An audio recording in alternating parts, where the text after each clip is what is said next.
everyone. It's my pleasure to welcome Dr. Nicholas Dennis from UCAS Global. He's the Senior Deputy Head. Welcome. Thank you very much.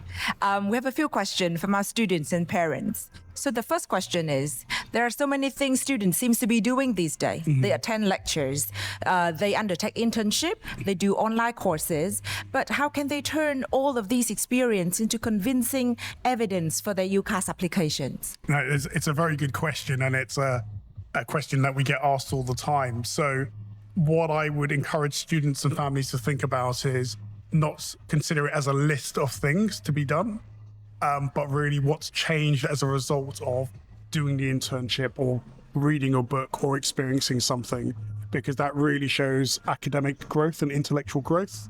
So it's the question I would ask, very honestly, is what has changed in your view as a result of doing something?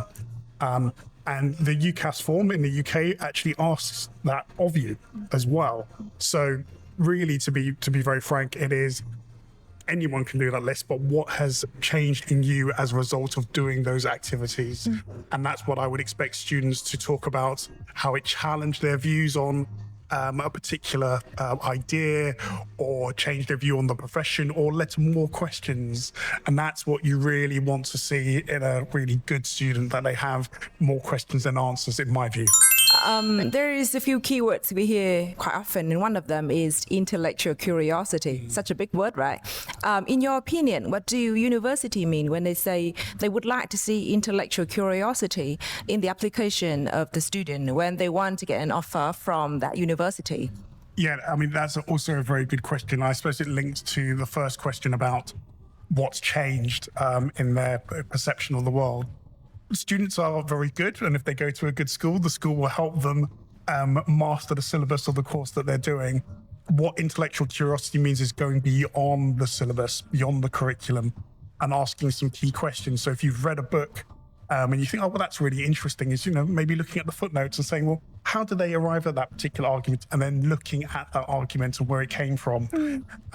So it does mean going beyond the kind of usual part. And I think it's different from enthusiasm, because someone could say, hey, I like this particular subject, but curiosity means following it beyond just saying, I'm interested.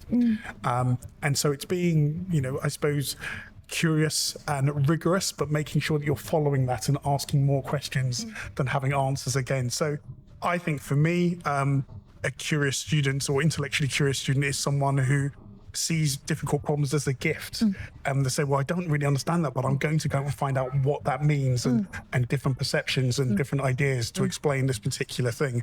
And that ranges from the humanities, but also from the sciences and maths as well. It's about going beyond and really thinking about very difficult questions, but doing it in a structured way. AI is such a hot topic these days, and it's going to be a fine line between utilizing it to support your application or weakening your application as a result of overuse of AI. Would you like to share your opinion when it comes to AI and the preparation of the UCAS application? Yeah, I think, this is a question that many students really struggle with. I would always point to the fact that the application is meant to be about the students. So I would prefer them to do the work themselves and to think about it and to be considered. Using AI to write the application is not going to help you or your teachers or actually the academics who review your application in any way. They want to find out about you. Where AI may be useful is as a critical friend, so testing some ideas, finding out where the weakness exists. But if you are using it to support the actual mental work that you should be doing, then I would say that's the wrong way to use AI. And it's such a hot topic at the moment because people are still trying to understand what it means. From my point as an educator, I always want the students to do the thinking. You can use AI to help refine, as you might do when you talk to one of your friends or talk to a colleague or to one of your teachers. That's fine. I think that's the best use of the technology rather than getting it to do the work for you, because you still need to understand why you have thought that, or if you're making an application, why you've said that. If you outsource that to something else, then that's going to be a problem.